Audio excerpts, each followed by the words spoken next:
last year I had the sense that I think audiences maybe got more than they bargained for. I think there are a lot of people that came expecting a Civil War reenactment and didn't realize till they walked out after the show that the play is actually a lot more than that. It's about how we see one another, or maybe more to the point, how we fail to see one another as people. Because when you boil it down, I think that's what brought the Civil War about, was mankind's inability to see other men as men. I think most people, when they came, they weren't sure what to expect from it, and they were very surprised. It gives the audience a glimpse of the past, but it opens their eyes to the racial divide that's happening right now. I think the relevance of the show this year is even stronger than it was a year ago. And I think that's because topics are being raised in such a way that we really need to address how we feel about them. And I think this piece affects that. It's a way that we can look back empathetically to one another and understand issues from all sides.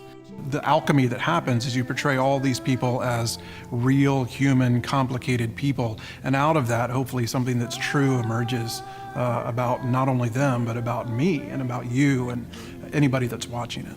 It tells you what's happening with the Lotzes and with Henry and Callie, and giving you different perspectives on what it was like to be a slave during that time and what it was like to be an immigrant in the country at this time. And I really appreciate the focus on what was happening off the battlefield. I think a lot of things that are lost with different period pieces is the humanity from the slaves. There's a whole lot of other stories going on in that family that we just never pay attention to. This is not just art. This is kind of telling my narrative. If I lived at this time, this is who I could have been. You think of plantation homes and things like that, you think of the Carter house, but it's really just a normal size house. So how everything must have changed for them, the magnitude of thousands upon thousands of people suddenly being in your yard, that whole suffocating nature of the battle around them really hit home for me visiting the house this time. It was amazing to take a tour of the Carter house and the Lotz house and see the proximity and have this visual sense of what all happened. And it seemed to me the startling thing was that there were these families just at the sake, of what was happening. I mean, they just were right smack dab in it. It was like they picked the perfect wrong spot to be, and they couldn't do anything about it. 24 people in all in that basement. Pitch black, no light, just a sliver of a window, hearing the battle raging outside and in their house above them. The noise, the smoke of battle, and the absolute absence of light in the cellar of their house. I can't in my mind even fathom anything close to the horror it must have been for them. It was really important to me to learn who Tod Carter was, learn who his family was, and to accurately portray them. Mint Julep is this persona that Tod Carter created through his writings for the Rebel newspaper. Mint Julep kind of has this persona that's outside of reality and kind of works in this circumstance to tell this story. So I really approached it from the point of view of narrator who is seeing all of this. We use music in the show. It's not classically a musical, and it's more than just a play with music. We got really fortunate because so much of the way it's written, it's poetry already. It's beautiful, the way Pete wrote the words. It sets up a song very naturally, and so I'm really thankful for these creative geniuses that gave us a real grounded, natural way to do that.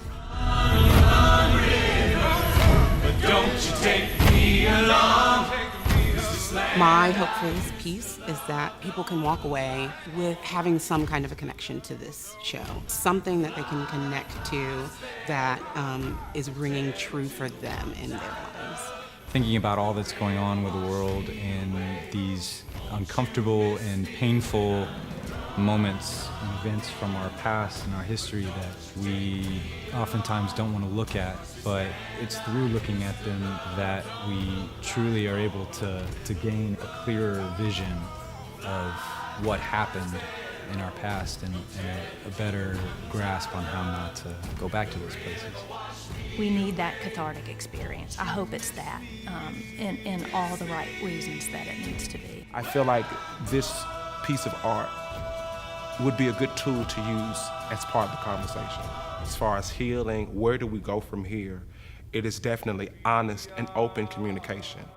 In all times, I think theater especially reflects the times, and you can see where those kind of hard-headed headbutting can lead to. It can lead to destruction of families and society, and we don't need that now. We need just the opposite. And my hope that always has been with my work is that I hope that it illuminates and doesn't separate, and that's what I hope our play does. As you look into the history books, they're going to tell us the facts, the basics that we all need to know. Then when you look into a reenactment, you can kind of see what it looked like. That's like looking at photos. But it really takes a play to examine the human spirit and give us a vehicle that we can relate to. And when it becomes personal, it's no longer about political views or institutions. It's about our hearts.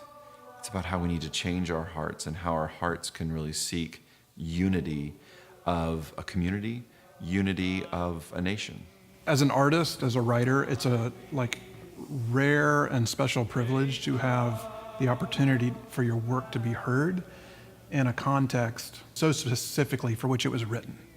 Because when we started writing this play a couple years ago, we had no idea that the political and cultural climate was going to develop the way that it has. And it's kind of uncanny. We thought that when it opened last year, it was uncanny how relevant it was then. And now a year later, it's somehow even more relevant. The way that I speak is through the things that I write.